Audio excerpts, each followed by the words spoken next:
it's hard to see how this rollout isn't an absolute shambles.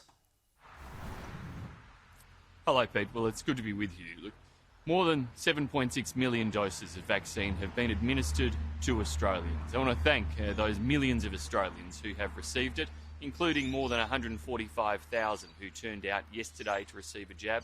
It's important that people keep going.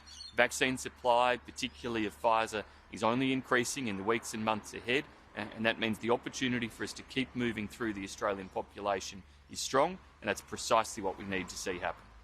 But again, it's the messaging is confusing. Do you accept that it is? I mean, the federal government, let me just rephrase this. The federal government shifted the goalposts on AstraZeneca, so it's not entirely blameless, but did the states led by Queensland yesterday undermine the vaccine rollout further?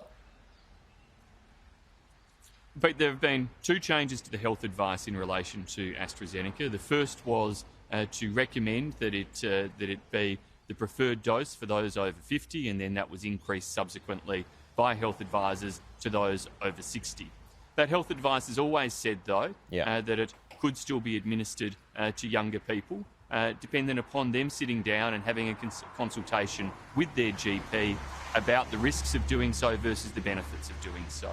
Now, what we did was make sure that GPs have the extra support necessary through indemnity arrangements to be able to have those conversations and make those decisions with their patients. That's frankly all that has really changed in terms of providing that additional support to doctors across the country to help them in their crucial role as one part of the vaccination rollout. Yeah, but it wasn't helpful moving it from 50 to 60 and then opening it up to everyone. That wasn't helpful, was it?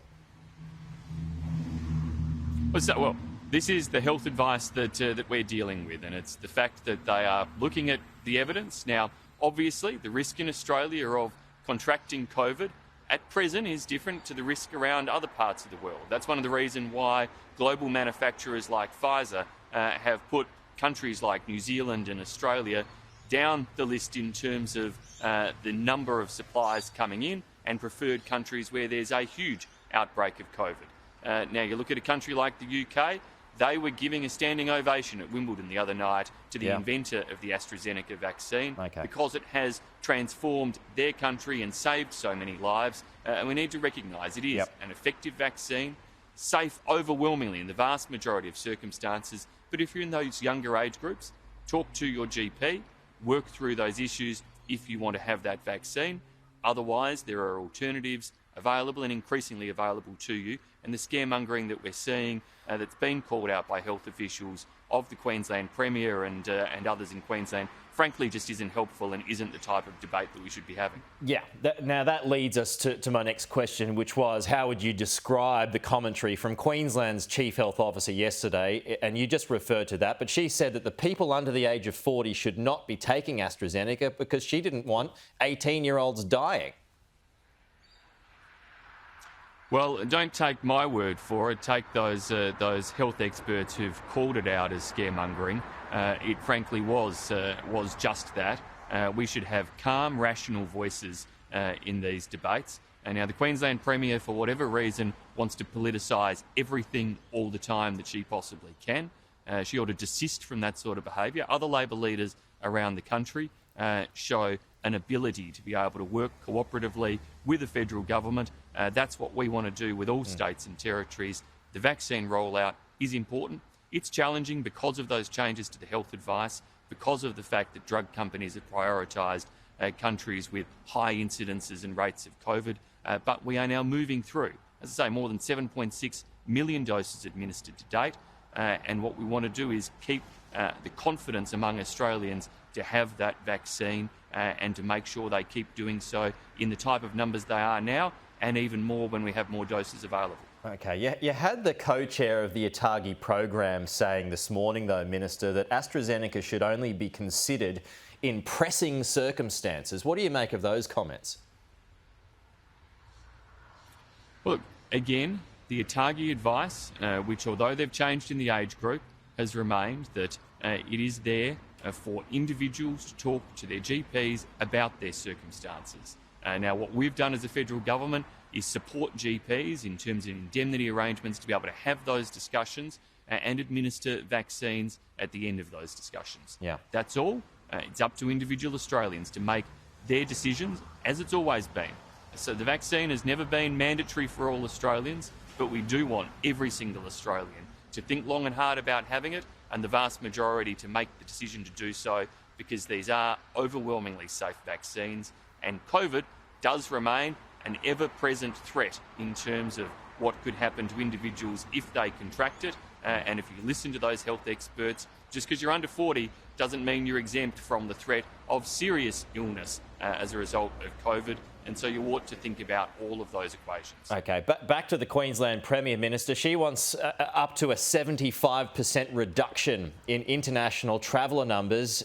What do you make of those comments, and is that likely to happen? Well, again, the Queensland Premier deciding to pick public fights, deciding to ignite these sorts of debates, and maybe she's looking for a distraction from the failure to vaccinate staff working in COVID wards and in hospital settings that frankly she should have gotten on and handled. But we'll have the discussions with the states and territories as they're appropriate about international arrivals.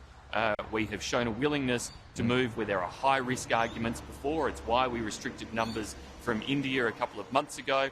And of course, it's why we put in place the restrictions right across the country for entry into Australia that are seeing a pittance of the number of international arrivals that we would ordinarily have if our borders were actually open. Sounds like she might get away on this one then. But look, I'm not going to prejudge the type of discussions that are had. We see states, particularly New South Wales, has done an enormous amount of the heavy lifting in that regard. Others playing their role in terms of how we let Australians overwhelmingly, or permanent residents or their family members back into the country. This has been one of the tricky balances throughout COVID. We're not averse to looking at changes in the risk profile if they are real changes, and that's what we did in relation to India. But we do need to find ways to still successfully move those Australians back in. That does include Queenslanders. OK, let's just finish up on the economy. Now, there are some crucial tax changes that come into play for a lot of Australians today. I mean, technically, we get a pay rise when it comes to superannuation, but according to these lockdowns, with so many, half the country now in lockdown, what is the budget impact of these lockdowns, Minister, and is it going to test the assumptions that were outlined in the budget? Well, Pete, indeed, to take both parts of your question, it is July the 1st, and that means an extension of tax breaks for more than 10 million Australians who will see up to $1,080 benefit from those tax breaks. It means a lower company tax rate for small businesses across Australia. It means an extension of COVID recovery measures such as full expensing arrangements for Australian businesses, as well as new incentives in relation to research and development to help our economy grow faster, as well as those elements of COVID recovery.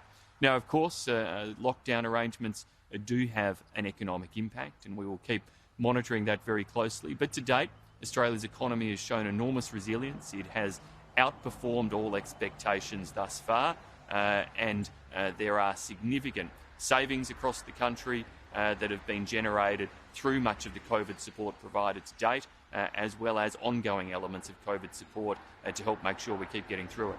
Finance Minister Simon Birmingham, appreciate your time this morning. We'll chat to you soon. Thanks, Pete. My pleasure.